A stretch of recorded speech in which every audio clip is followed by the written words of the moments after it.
So what's going on guys, Kids here, and welcome back to a brand new video. For today I will show you the new best Thunder Cage build in the first Descendant. In this quick guide I will show you how to get this weapon the fastest, then what are the best modules, then how can you upgrade it, and then lastly we will take a closer look at the gameplay and weapon mods, so you would know the reason behind every single attachment choice, and what exactly will give us this insane damage and much more. If this sounds interesting to you, then let's get right into it.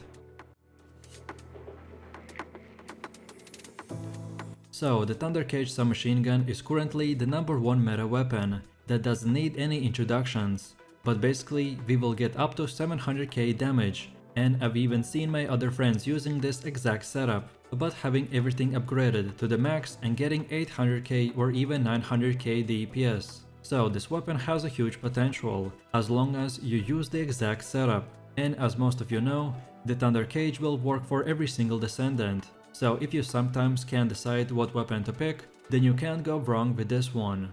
So then, the way you get it is by first of all reaching Mastery Rank 1, then obtaining the Thunder Cage Blueprint, then the Thunder Cage Nanotube, then the Thunder Cage Polymer Synxium, and Thunder Cage Synthetic Fiber from various battlefield missions across the sterile land, and then afterwards take those 4 Thunder Cage materials to the Anais in Albion and pay 100k gold to start the research, and it's that simple.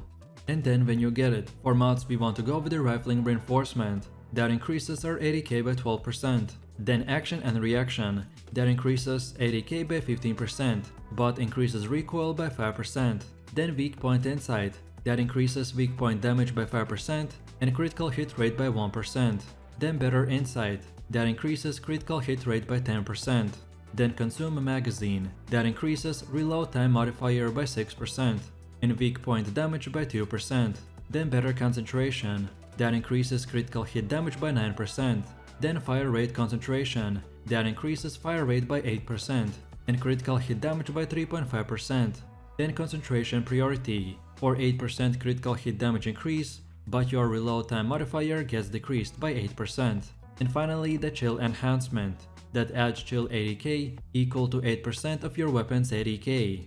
As you can see, because of our setup we can do more than 500,000 DPS, so like for most of the weapons, for this one we as well want to focus on 80k, crit damage and crit rate increase as much as humanly possible.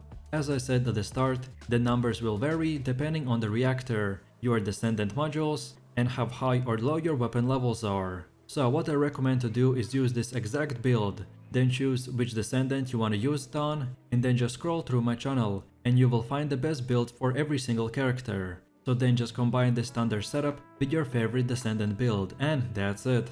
Now you are using the highest damage build in the game.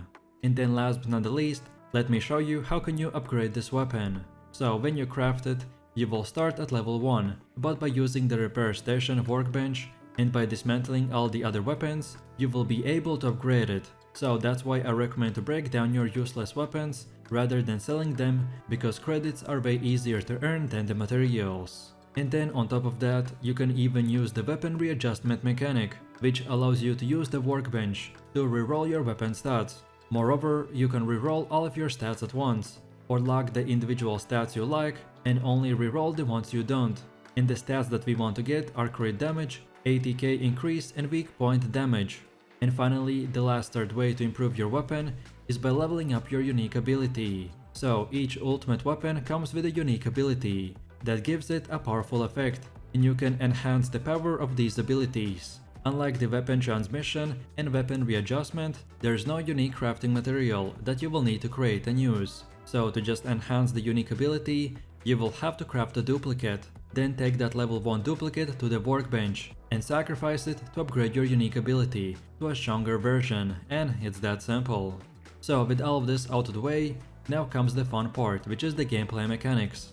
The best way to use this submachine gun is within medium range, before damage falls off at around 23 meters. Beyond that point you will lose damage, therefore we have to always be close to the enemies for us to get the highest DPS possible. The main benefit of the Thunder Cage is the AoE damage explosive, therefore I usually try to kill the weakest enemies with the lowest HP to trigger the extra damage effect, which will cause a chain reaction of the explosives, and thus do insane AoE damage for the rest of the mobs.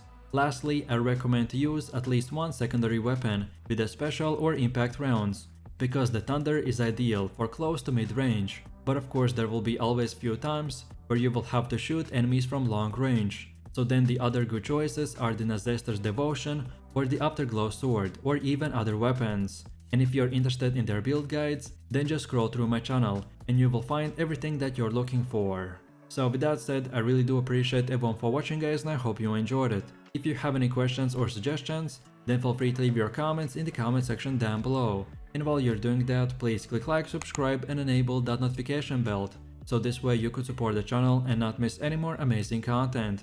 With that said, you have an amazing day and I will see you in the next one, so take it easy, peace.